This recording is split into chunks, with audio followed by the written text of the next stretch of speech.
When Reverend Jim Jones founded the People's Temple in 1955, few could have imagined its horrifying end.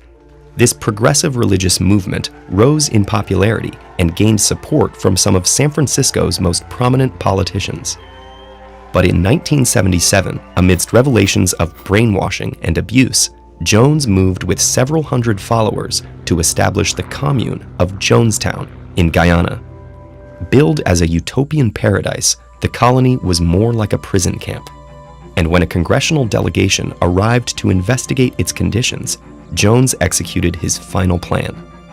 On November 18, 1978, 909 men, women, and children died after being forced to drink poisoned Flavor Aid. That grisly image has since been immortalized as shorthand slang for single-minded, cult-like thinking. They drank the Kool-Aid. Today, there are thousands of cults around the world. It's important to note two things about them. First, not all cults are religious. Some are political, therapy-based, focused on self-improvement, or otherwise. And on the flip side, not all new religions are what we're referring to as cults. So what exactly defines our modern understanding of cults? And why do people join them? Broadly speaking, a cult is a group or movement with a shared commitment to a usually extreme ideology that's typically embodied in a charismatic leader.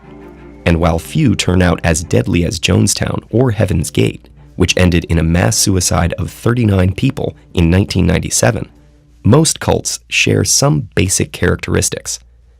A typical cult requires a high level of commitment from its members and maintains a strict hierarchy, separating unsuspecting supporters and recruits from the inner workings. It claims to provide answers to life's biggest questions through its doctrine, along with the required recipe for change that shapes a new member into a true believer. And most importantly, it uses both formal and informal systems of influence and control to keep members obedient, with little tolerance for internal disagreement or external scrutiny. You might wonder whether some of these descriptions might also apply to established religions.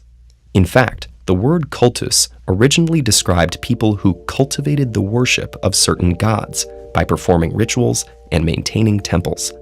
But in time, it came to mean excessive devotion. Many religions began as cults, but integrated into the fabric of the larger society as they grew. A modern cult, by contrast, separates its members from others.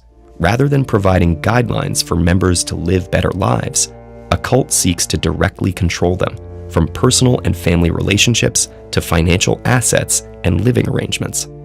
Cults also demand obedience to human leaders, who tend to be highly persuasive people with authoritarian and narcissistic streaks motivated by money, sex, power, or all three.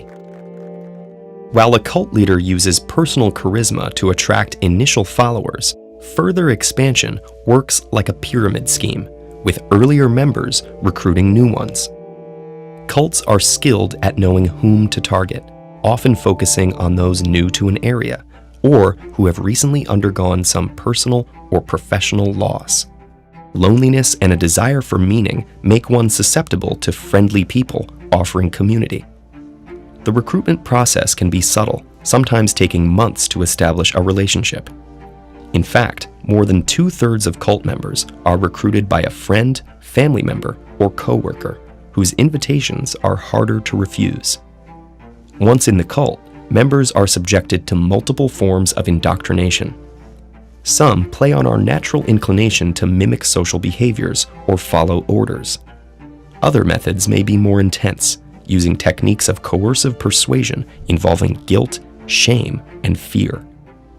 And in many cases, members may willingly submit out of desire to belong and to attain the promised rewards. The cult environment discourages critical thinking, making it hard to voice doubts when everyone around you is modeling absolute faith. The resulting internal conflict, known as cognitive dissonance, keeps you trapped, as each compromise makes it more painful to admit you've been deceived. And though most cults don't lead members to their death, they can still be harmful. By denying basic freedoms of thought, speech, and association, cults stunt their members' psychological and emotional growth. A particular problem for children who are deprived of normal developmental activities and milestones.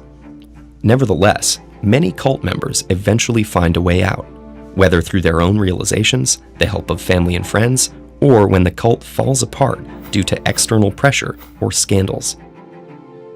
Many cults may be hard to identify, and for some, their beliefs, no matter how strange, are protected under religious freedom. But when their practices involve harassment, threats, illegal activities, or abuse, the law can intervene.